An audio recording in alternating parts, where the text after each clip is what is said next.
दोस्तों नमस्कार। मेरा नाम डॉक्टर एस के पांडे है और मैं आज रामश्री आईएएस के ऑनलाइन चैनल में एक नए विषय के साथ उपस्थित हुआ हूं। और आज का विषय है विदेश नीति के निर्धारक तत्व अर्थात डिटर्मिनेंट्स ऑफ फॉरेन पॉलिसी।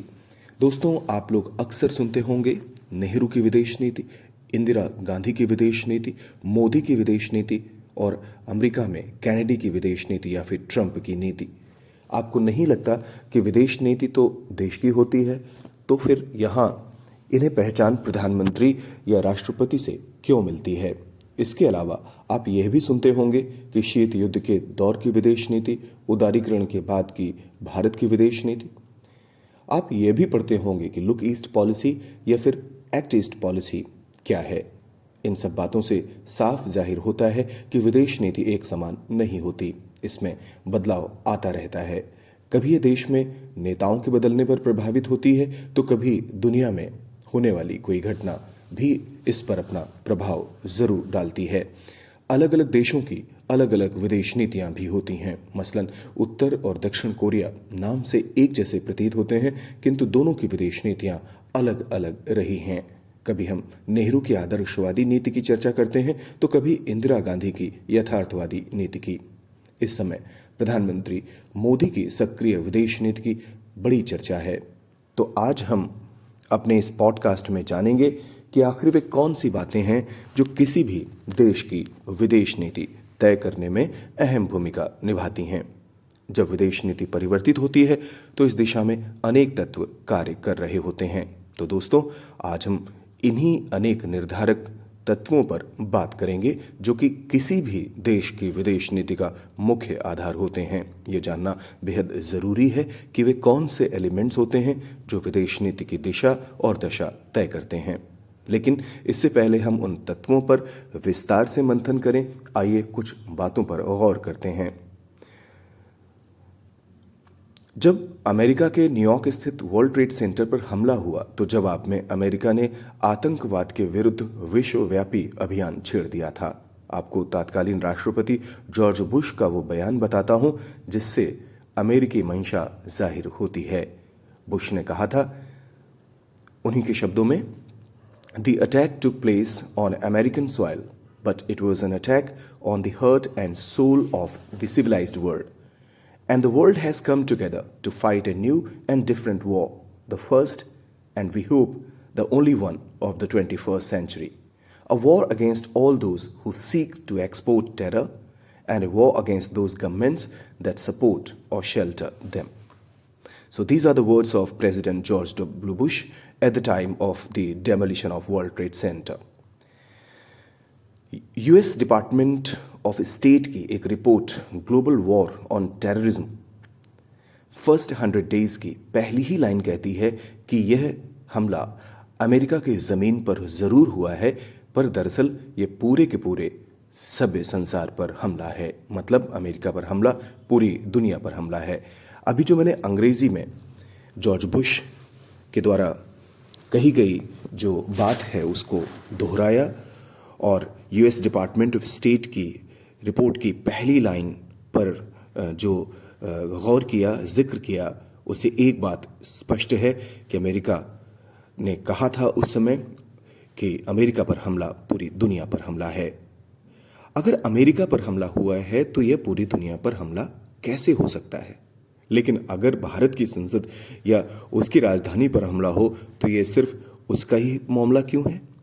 दूसरी ओर बुश ने यह भी कहा था कि वो आतंकवाद को आश्रय देने वाले देश के विरुद्ध भी कार्रवाई करेंगे, लेकिन पाकिस्तान के खिलाफ उन्होंने ऐसा कुछ क्यों नहीं किया? जबकि बाद में ओबामा के समय ओसामा एबटाबाद पाकिस्तान में पकड़ा गया और मारा गया। अमेरिका 9/11 का वास्तुकार इसे ही मानता था। एक बार विदेश मंत्री हिलेरी क्लिंटन ने भी पाकिस्तान के लिए कहा था कि वो पड़ोस के लिए सांप रखेगा तो उसे खुद भी परिणाम भुगतने होंगे।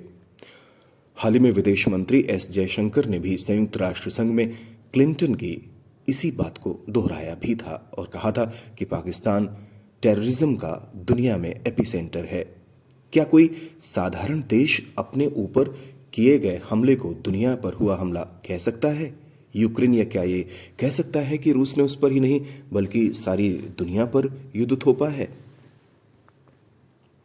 अच्छा, अगर कहता भी है ऐसा कोई देश, तो क्या पूरी दुनिया उसका यकीन करेगी और दुनिया पर इस तरह की कही हुई बात का कोई असर भी होगा? बड़ा मुश्किल है इसका वस्तुनिष्ठ उत्तर देना। इसलिए हर देश की अपनी ज़रूरतें और हसरतें होती हैं। उसका भूगोल, उसका इतिहास, उसकी राज्यव्यवस्था, उसकी अर्थव्यवस्था जैसी बातें इसके मूल में होती हैं। ये सभी उस देश की विदेश नीति में परिलक्षित होती हैं। हम इसी पृष्ठभूमि में विदेश नीति के निर्धारक तत्वों अर्थात डिटर्मिनेंट्स ऑफ फॉरेन पॉलिसी को समझने का प्रयास करेंगे। विदेश नीति अनेक तत्वों का एक उत्पाद कहा जा सकता है। Foreign policy can be called a product of many developments. निर्धारक तत्व स्थायी नहीं होते, उनमें बदलाव आता रहता है। ओवरऑल देखा जाए तो किसी भी देश के विदेश नीति के निर्धारण में दो प्रकार के तत्वों की भूमिका महत्वपूर्ण होती है। इनमें पहला है बाह्य एक्सटर्नल एलिमेंट और दूसरा इंटरनल या आंतरिक तत्व। जहाँ तक बाह्य तत्वों में मौजूद बातें हैं वो हैं अंतर्राष्ट्रीय व्यवस्था, अंतर्राष्ट्रीय संगठन, अन्य देशों की विदेश नीतियाँ और ऐसे ही अनेक तत्व जैसे अंतर्राष्ट्रीय जनमत।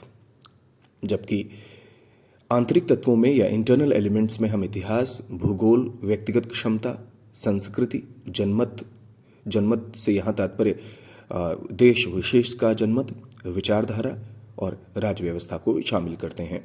तो आइए शुरुआत करते हैं बाह्य तत्वों या एक्सटर्नल एलिमेंट्स के एनालिसिस या विश्लेषण से। मौजूद अंतर्राष्ट्रीय व्यवस्था विदेश नीति के निर्धारण में प्रभावी भूमिका में होती है। द्वितीय विश्व युद्ध के पश्चात अनेक देश आज़ाद हुए थे। भारत भी उन्हीं में से एक था। इस समय विश्व दो परस्पर विरोधी समूहों में विभक्त था। एक ओर अमेरिका के नेतृत्व में पूंजीवादी गुट था, तो दूसरी ओर सोवियत संघ समाजवादी कैंप का नेतृत्व कर रहा था। दोनों समूह हार्दिक रूप से चाहते थे कि नव स्वतंत्र देश उनके समूह विशेष में शामिल हों। एक गुट में शामिल हो जाने का सीधा मतलब यही था कि आप दूसरे के खिलाफ हो गए हैं। अनेक देशों ने इसी लाइन पर अपनी दिशा तय की, जबकि भारत जैसे अन्य तमाम देश किसी नए विकल्प पर अधिक यकीन रखे हुए थे। उन्हें लगता था कि हाल ही में मिली आज़ादी को बरकरार रखने के लिए एक पृथक विकल्प का होना जरूरी है। इसे ही गुटनिरपेक्षता का नाम दिया गया। 1961 में यूगोस्लाविया के बेलग्रेड में इसकी औपचारिक शुरुआत भी हो गई। जब 1991 में सोवियत संघ का विघटन हुआ तो अमेरिका के नेतृत्व में एक ध्रुवीय व्यवस्था अस्तित्व में आई। अब दुनिया में मौजूद व्यवस्था में गुट निरपेक्षता या नॉन अलाइनमेंट की प्रासंगिकता पर सवाल उठने लगे। भारत ने उपर्युक्त दोनों ही वैश्विक परिस्थितियों में तादाद में स्थापित किया और मौजूद अंतर्राष्ट्रीय व्यवस्था में अपनी विदेश नीति को निर्धारित किया। अगर आज की दुनिया के राजनीतिक स्वरूप पर नजर डालें तो स्पष्ट हो जाएगा कि आज एक बहुध्रुवीय या मल्टीपोलर वर्ल्ड अस्तित्व में है। इसका असर भी हर देश की विदेश नीति पर पड़ रहा है। विश्व व्यवस्था की विदेश नीति पर पड़ने वाले असर के बाद अब हम समझने की कोशिश करेंगे कि अंतर्राष्ट्रीय संगठन या इंटरनेशनल ऑर्गेनाइजेशंस का क्या असर होता है। जहाँ तक अंतर्राष्ट्रीय संगठनों के विदेश नीति निर्माण में पड़ने वाले प्रभाव का संबंध है, तो हमें यह समझ लेना चाहिए कि यथार्थवादी दृष्टिकोण से वैश्विक व्यवस्था वास्तव में एक अराजकतापूर्ण स्थिति में होती है। इसमें अंतर्राष्ट्रीय संगठनों की उपस्थिति निश्चित रूप से महत्वपूर्ण है। आप जानते हैं कि देश अपनी नीति निर्धारित करने से पूर्व संयुक्त राष्ट्र संघ के उद्देश्यों को जरूर ध्यान में रखते हैं, कम से कम सैद्धांतिक तौर पर। हालांकि इसके अपवाद या एक्सेप्शन भी हैं। जैसे जब मार्च 2003 में अमेरिका ने इराक पर हमला किया था तो उसने संयुक्त राष्ट्र संघ द्वारा नियुक्त हैंस ब्लिंक्स कमीशन की रिपोर्ट को नज़रअंदाज कर दिया था। इससे पूर्व राष्ट्र संघ के ज़माने में जापान ने मंचूरिया पर आक्रमण किया, इटली ने इथियोपिया पर और जर्मनी अपने पड़ोसी देशों पर लगातार आक्रामक होता रहा था। किंतु राष्ट्र संघ कमज़ोर सिद्ध हुआ और आक्रमणकारियों के खिलाफ कोई निर्णायक कार्रवाई नहीं हो सकी। परिणाम यह हुआ कि दूसरा विश्व युद्ध भड़क उठा तो अंतर्राष्ट्रीय संगठन व्यावहारिक रूप में अक्सर कमजोर भी सिद्ध हुए हैं और ताकतवर मुल्क अपनी जरूरतों के हिसाब से गलत और सही का फैसला अपनी नीतियों के हिसाब से भी करते रहे हैं। लेकिन अंतर्राष्ट्रीय संगठन दुनिया में शांति और सहयोग बनाए रखने में भी महत्वपूर्ण भूमिका निभाते हैं, इस बात से भी इनकार नहीं किया जा सकता। आज की दुनिया में कुछ ऐसी चुनौतियां हैं जो पूरे संसार को एक समान रूप से तकलीफ देती हैं, जैसे ग्लोबल वार्मिंग, क्लाइमेट चेंज, महामारी, पैंडेमिक, आतंकवाद या टेररिज्म। ये ऐसे विषय हैं जिनमें संयुक्त राष्ट्र संघ, WHO, संयुक्त राष्ट्र पर्यावरण कार्यक्रम जैसे संगठन महत्वपूर्ण भूमिका का निर्वहन करते हैं। दुनिया के तमाम मुल्क अपनी विदेश नीति के निर्माण में इन बातों को जरूर जहन में रखते हैं। तीसरा जो निर्धारक तत्व है उसे हम अन्य देशों की विदेश नीति के तौर पर जानते हैं। आइए इस पर भी थोड़ी सी बात करते हैं कि कैसे अन्य देशों की नीतियां भी एक निर्धारक तत्व के तौर पर काम करती हैं। उत्तर कोरिया की आक्रामक विदेश नीति ने चीन, जापान ही नहीं बल्कि सुदूर अमेरिका को तंग करके रखा हुआ है। जापान इसी चिंता की वजह से अपने रक्षा बजट में बढ़ोतरी करता रहता है। हालांकि चीन उत्तर कोरिया का एक सहयोगी देश है, किंतु कई बार किम चीन को भी मुश्किल में डालने का काम करते रहे हैं। हम इस बात को अच्छे से जानते हैं कि पड़ोसी देश पाकिस्तान ने आतंकवाद का उपयोग अन्य देशों को अस्थिर करने के लिए विदेश नीति के तौर पर किया। न सिर्फ भारत बल्कि अमेरिका और यूरोप में आतंकी हमलों में पाकिस्तान प्रशिक्षित लोग शामिल रहे हैं। इसका असर हमारी और दुनिया के दीगर ममालिक की विदेश नीतियों पर जरूर पड़ा है। वहीं चीन की दक्षिण चीन सागर के प्रति जो नीति है उसका असर अनेक देशों के उसके प्रति व्यवहार को प्रभावित करती है। उसके पड़ोसी आक्रामकता की वजह से आतंकित रहते हैं और अपनी नीतियां बनाते समय चीन के किसी भी संभावित कदम का भरपूर प्रतिरोध करने का प्रयास करते रहते हैं। जापान के प्रधानमंत्री रहे शिंजो आबे चीन को लेकर आशंकाग्रस्त थे और जापान की सुरक्षा के लिए चीनियों की नीतियों से निपटना जरूरी समझते थे। ताइवान को लेकर चीनी नीति और उसके अन्य देशों, खासतौर पर अमेरिका के साथ संबंधों को प्रभावित करती है। अपने स्ट्रिंग ऑफ पर्ल्स नीति के चलते जब चीन ने भारत को घेरने की कोशिशें की तो भारत के लिए भी जरूरी हो गया कि वो चीन के पड़ोसियों से बेहतर ताल्लुकात बनाने की कोशिशें करे। दोस्तों, विदेश नीति के निर्धारण में अंतर्राष्ट्रीय जनमत का भी महत्वपूर्ण रोल होता है। इसे भी समझने की कोशिश करते हैं। आप भली भांति जानते हैं कि सूचना क्रांति के दौर का विश्व है ये। ऐसे में दुनिया के जनमत का प्रभाव भी विदेश नीति के एक महत्वपूर्ण निर्धारक तत्व की भूमिका में जरूर होता है। वॉल्टर लिपमैन ने 1921 में एक पुस्तक पब्लिक ओपिनियन लिखी थी। वो इस पुस्तक के जरिए ये समझाने का प्रयास करते हैं कि मनुष्य अपने आसपास के पर्यावरण द्वारा अत्यधिक प्रभावित होता है। मास मीडिया के विकास से एक ऐसे सूचना तंत्र या इन्फोस्फीयर का निर्माण होता है जो अनेक विषयों में हमारी राय को प्रभावित करता है। एक तरह से सूचना के जाल से पूरी दुनिया जुड़ी हुई है। दुनिया के नेता ट्विटर और फेसबुक जैसे सोशल मीडिया पर संवाद करते रहते हैं। इन सब का असर लोगों की सोच पर भी पड़ता है। ईरान में पहनावे को लेकर युवाओं ने जो प्रदर्शन किए उसका इतना अधिक असर हुआ कि दुनिया के अनेक देशों की महिलाएं उनके समर्थन में आ गईं। माशा अमीनी मीडिया के जरिए लोगों के विचारों को प्रभावित करने में काफी सफल हुईं। महज 22 साल की इस युवा महिला की संदिग्ध परिस्थितियों में तेहरान में तब मौत हो गई जब उस पर गलत तरीके से कपड़े पहनने का आरोप लगाकर गिरफ्तार कर लिया गया था। यही हाल 2011 की अरब क्रांति या जैस्मिन रेवोल्यूशन में हुआ। 9/11 के बाद दुनिया का जनमत अमेरिका के दृष्टिकोण के समर्थन में था, क्योंकि उसने टीवी पर विशाल इमारतों को गिरते हुए देखा था। 1991 में जब खाड़ी युद्ध हुआ तो पहली बार इसका सजीव प्रसारण भी हुआ।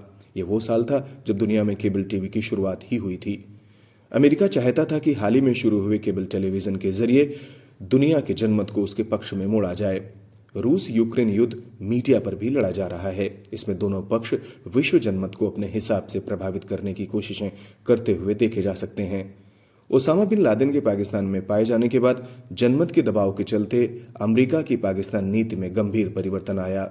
थियनमेन स्क्वायर की घटना 1989 में जरूर घटित हुई थी। चीन आज तक लेकिन इससे अपना पीछा नहीं छुड़ा पाया है। जमहूरियत, डेमोक्रेसी या लोकतंत्र को कुचलने का जब भी कहीं जिक्र होता है इस घटना की चर्चा जरूर होती है। तो ये बात जो है वो एक्सटर्नल एलिमेंट्स से संबंधित है। आपने इसे अच्छे से समझ लिया होगा। तो अब इस सिलसिले को आगे बढ़ाते हैं और बात करते हैं उन आंतरिक या इंटरनल एलिमेंट्स की जो विदेश नीति के निर्माण में प्रभावी होते हैं। दोस्तों, अब हम ऐसे आंतरिक तत्वों पर विचार करेंगे जो किसी भी देश की विदेश नीति के निर्धारण में अहम किरदार होते हैं। इसमें सबसे पहले भूगोल का जिक्र करते हैं। राजनीति में भूगोल हमेशा से अहम रहा है। अमेरिका के बारे में कहा गया कि यह एक ऐसा देश है जिसके उत्तर और दक्षिण में कमजोर पड़ोसी हैं, मगर पूरब तथा पश्चिम में प्राकृतिक संसाधनों से परिपूर्ण विशाल महासागर हैं। अपने इसी भौगोलिक वैशिष्ट्य के चलते अमेरिका ने लंबे समय तक पार्थक्य की विदेश नीति का अनुसरण किया। विश्व युद्धों में यूरोप जलता रहा, लेकिन अमेरिका सामान्य रूप से अपनी क्षमताओं में वृद्धि करता रहा। आतंकवाद के प्रति अमेरिका और भारत की नीतियों में भूगोल का महत्वपूर्ण रोल रहा है। 1962 से पहले तक 2400 किलोमीटर में फैले हिमालय की अगर बात करें तो ये भारत की सुरक्षा में अभेद्य दीवार की तरह ही था। भूगोल का महत्व केवल सामरिक ही नहीं है, आर्थिक भी है। इस दौर में वे देश जिनके पास प्राकृतिक संसाधन हैं, दुनिया में महत्वपूर्ण बने हुए हैं। उदाहरण के लिए खनिज तेल को ही लें। क्रूड ऑयल ने मध्य पूर्व को दुनिया का एक अहम केंद्र बना दिया है। इन देशों की विदेश नीति इस बात से काफी प्रभावित हुई है। दक्षिण चीन सागर के प्रति चीन की नीति उसके प्रचुर ऊर्जा भंडारों की वजह से है। भूगोल के बाद इतिहास के असर का भी जिक्र करते हैं। भूगोल की महफिल हो और इतिहास का जिक्र न हो तो चलेगा नहीं। हमने बचपन से ही दोनों को वैसे ही सुना है जैसे संगीत में कल्याण जी, आनंद जी या फिर लक्ष्मीकांत प्यारेलाल। दोस्तों, इतिहास भी एक महत्वपूर्ण निर्धारक तत्व है। भारत से बेहतर भला इस बात को कौन जान सकता है। अगर आप भारतीय संविधान के भाग 4 में वर्णित नीति निर्देशक तत्वों को लें तो इसके अनुच्छेद 51 में स्पष्ट रूप से कहा गया है कि राज्य अंतर्राष्ट्रीय शांति और सुरक्षा के हित में प्रयासरत रहेगा। अगर आप भारत के इतिहास को देखें तो स्पष्ट हो जाएगा कि भारत में वसुधैव कुटुंबकम की अवधारणा व्यापक तौर पर मौजूद रही है। इसे हम भारत की युग निरपेक्ष सोच कह सकते हैं। स्वामी विवेकानंद का शिकागो की धर्म सभा में विश्व को संबोधन भी शांति और वैश्विक भाईचारे के प्रति भारत के उदार और सौहार्दपूर्ण नजरिए को ही अभिव्यक्त करता है। महात्मा बुद्ध और महात्मा गांधी के शांति के प्रति विचार भी भारतीय विदेश नीति के निर्माण में अहम रहे हैं। प्रधानमंत्री मोदी ने भारत के ऐतिहासिक नजरिए को ही दोहराया जब उन्होंने कहा कि युद्ध नहीं बल्कि यह नई संभावनाओं का युग है। संयुक्त राष्ट्र संघ के तत्वाधान में 1972 में आयोजित दुनिया के पहले पर्यावरण सम्मेलन में तत्कालीन प्रधानमंत्री इंदिरा गांधी ने जो पक्ष रखा था वो आज के सहभागी और टिकाऊ विकास का मूल है। आजादी के प्रति उत्साह अमेरिका के बौद्धिक वर्ग का प्रमुख चिंतन रहा है। जेफरसन ने कहा था, God who gave us life has given us liberty. ये सोच अमेरिकी सभ्यता का मूल है और इसे हम उसकी विदेश नीति में परिलक्षित होते हुए देखते आए हैं। अब बात विचारधारा की करते हैं। जहां तक विचारधारा का प्रश्न है, यह भी विदेश नीति पर असर डालती है। अगर शीत युद्ध के युग पर दृष्टिपात करें तो इतना पता चल जाता है कि दो महाशक्तियों के संघर्ष की प्रमुख वजह विरोधी विचारधाराएं ही थीं। अमेरिका उदारवादी पूंजीवादी विचारों के लिए समर्पित था तो सोवियत संघ समाजवादी। विचारधारा का सर्वाधिक असर यूरोप में दिखाई देता है। ये महाद्वीप पूर्वी और पश्चिमी यूरोप में एक तरह से विभाजित हो गया था। कोरियाई प्रायद्वीप का युद्ध, क्यूबा मिसाइल क्राइसिस और वियतनाम युद्ध विचारों के टकराव जनित थे। एक बार पंडित जवाहरलाल नेहरू ने संसद में कहा था कि भारत और पाकिस्तान दो भिन्न विचार पद्धतियां हैं। इसी कारण दोनों के मध्य तनावपूर्ण संबंध हैं। भारत ने भले ही गुटनिरपेक्षता की नीति अपनाई हो, पर व्यवहारिक धरातल पर उसका झुकाव सोवियत संघ की ओर ही था। निकिता ख्रुश्चेव भारत को सोवियत संघ का स्वाभाविक मित्र कहते थे। ऐसा इसलिए था क्योंकि पंडित नेहरू का भी झुकाव समाजवाद की ओर था। कई ऐसे मौके आए जब भारत ने सोवियत संघ का साथ दिया, जैसे हंगरी में उसने 1956 में हस्तक्षेप किया तो भारत ने कोई खास प्रतिक्रिया नहीं दी। हालांकि उम्मीदें थीं दुनिया भर की कि भारत सख्त अल्फाजों में सोवियत संघ की आलोचना करेगा। हालांकि आज के दौर में इसके कुछ अपवाद भी नजर आते हैं। साम्यवादी चीन ने 1978 में उदारीकरण की नीति अपनाई तो उसने दो विरोधी विचारों के समन्वय का प्रयोग किया। चीन राजनीतिक रूप से साम्यवादी है जबकि आर्थिक रूप से उदारवादी हो गया है। अब बात करते हैं एक अन्य महत्वपूर्ण घटक राष्ट्रीय हित की। राष्ट्रीय हित भी, या यूं कहें कि राष्ट्रीय हित ही विदेश नीति की प्रेरणा होता है। विदेश नीति एक तरह से राष्ट्रीय हितों के इर्द गिर्द घूमती रहती है। राष्ट्रीय हित की अवधारणा का विकास राष्ट्र राज्यों के उदय से माना जाता है। दोस्तों, राजतंत्र जब हुआ करते थे तो उस दौर में राजा ही सब कुछ था और राजा का हित ही सर्व प्रमुख माना जाता था। लेकिन जैसे जैसे राष्ट्र राज्यों का चलन लोकप्रिय हुआ, राष्ट्रीय हित अर्थात सामूहिक हित शासकों के हितों की जगह मजबूती से स्थापित हो गए। राष्ट्रीय हित को स्पष्ट रूप से परिभाषित करना मुश्किल है। जोसेफ फ्रैंकल इसे व्यक्तिनिष्ठ और वस्तुनिष्ठ समूहों में विभाजित करते हैं। अस्पष्टता के कारण ही रेमो आरो इसे स्यूडो थ्योरी या छद्म सिद्धांत भी कहते हैं। सईद और लर्च के अनुसार राष्ट्रीय हितों को व्यापक, दीर्घकालिक और सतत उद्देश्यों की प्राप्ति हेतु किए जाने वाले प्रयासों के तौर पर परिभाषित किया जा सकता है। विदेश नीति के दीर्घकालिक और तात्कालिक लक्ष्यों का निर्माण राष्ट्रीय हितों को केंद्र में रखकर ही किया जाता है। वर्तमान में राष्ट्रीय हित दो रूपों में अत्यंत लोकप्रिय हैं। पहला सामरिक और दूसरा आर्थिक।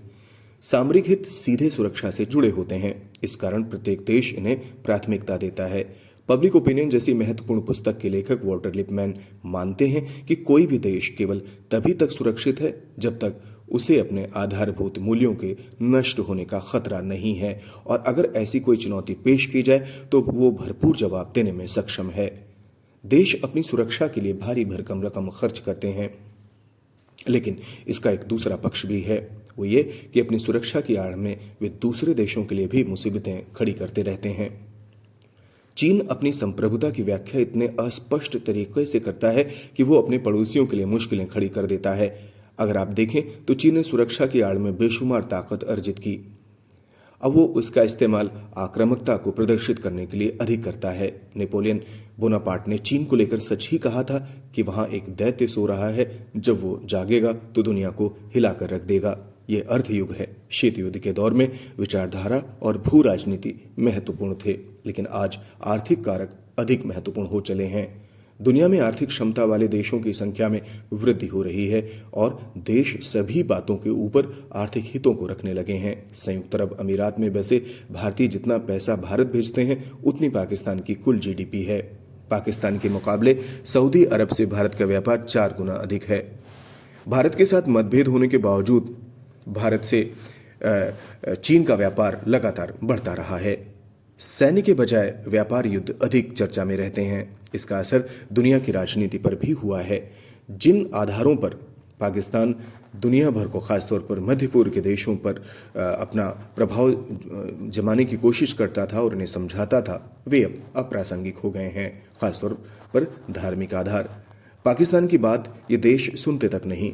वे मन ही मन ये कहते हैं कि हमें भारत से व्यापार करने में ज़्यादा फायदा है, तुम्हारा बोझ हम कब तक उठाएंगे। ताज़ा उदाहरण तुर्की का है। मलेशिया ने एक बार उल्टा सीधा कहा था तो भारत नाराज हो गया, जबकि जानते हैं आप सभी कि मलेशिया पाम ऑयल का एक बड़ा उत्पादक देश है और हम भारत की अगर बात करें तो वो दुनिया का सबसे बड़ा उपभोक्ता। बाजार की चाल सेंटिमेंट से बिल्कुल अलग होती है। जब चीज़ें खराब हुई तो मलेशिया को मुश्किलें हुई और फिर धीरे धीरे सब ठीक हो गया। भारत को फ़ायदा इस बात से अधिक है कि वह रूस से तेल आयात करे, वहीं अमेरिका को फ़ायदा इस भारत के बड़े बाजार से है। देखिए कितने गजब का संतुलन स्थापित हुआ है भारत, अमेरिका और रूस के दरमियान, खासतौर पर इस विषय को लेकर। भले ही रूस यूक्रेन टकराव से यूरोप नाराज़ हो, पर उन सब की टेंशन इस बात से अधिक बढ़ जाती है कि गर्मियों में रूसी तेल और गैस के बिना उनके एसी चलेंगे कैसे। तो दोस्तों, कुल मिलाकर एक बात तो तय है कि विदेश नीति एक गतिशील प्रक्रिया है। इसके उद्देश्य भी लगातार बनते बिगड़ते रहते हैं, इसलिए कई बार ये विरोधाभासी भी प्रतीत होती है। 9/11 के बाद नाराज अमेरिका ने तालिबान को काबुल से उखाड़ फेंका था, लेकिन सालों बाद उसी से लड़ने के बाद भी उसी तालिबान को वो सत्ता सौंपकर आखिर में रफू चक्कर हो गया। जिस पूंजीवादी विचारधारा के खिलाफ माओ ने साम्यवादी क्रांति की थी, वही माओ जब नहीं रहे तो देंग शाओपिंग ने उदारवादी अर्थव्यवस्था की नींव रख दी। यह सिलसिला दुनिया में यूं ही चलता रहेगा। आखिर में आपको सलाह है कि ज़रूर अच्छी पुस्तकों से इस टॉपिक को पढ़ें और रटने के बजाय समझने की कोशिश करें। बहुत ज़रूरी है कि आप अच्छे अखबारों में विद्वानों द्वारा लिखे गए लेख भी ज़रूर पढ़ें। आप थ्योरी को वर्तमान परिप्रेक्ष्य में समझने की कोशिश करेंगे तो मेंस में उत्तर लिखने में सहूलियत रहेगी। जो अंग्रेजी माध्यम के विद्यार्थी हैं, मैं प्रयास करूंगा कि अंग्रेजी में भी सामग्री उपलब्ध हो। कल ही लेक्चर के दौरान विश्वविद्यालय में एक छात्रा मुझसे इस बात का अनुरोध कर रही थी कि मैं अंग्रेजी में भी इस तरह की सामग्री उपलब्ध कराऊं। देखिए, स्तरीय भाषा बेहद ज़रूरी है, इसलिए अच्छे शब्दों को समझने की कोशिशें करें। आप चाहे हिंदी माध्यम के हों या अंग्रेजी माध्यम के, मीडिया की भाषा और अकादमिक भाषा में फ़र्क है। ये बिल्कुल वैसा ही है, जब आप मेंस का उत्तर लिख रहे होंगे तो अकादमिक भाषा होगी, पर जब आप आईएएस बनकर जनता से संवाद करेंगे तो मीडिया की भाषा अधिक प्रासंगिक होगी। बिना भाषा पर पकड़ बनाए आपकी अभिव्यक्ति मजबूत नहीं हो सकती, इसलिए कोशिश करते रहें। भाषा में प्रवीणता धीरे धीरे ही आती है पेशेंस एंड गो ऑन। शुक्रिया, आपकी प्रतिक्रियाओं का इंतज़ार रहेगा।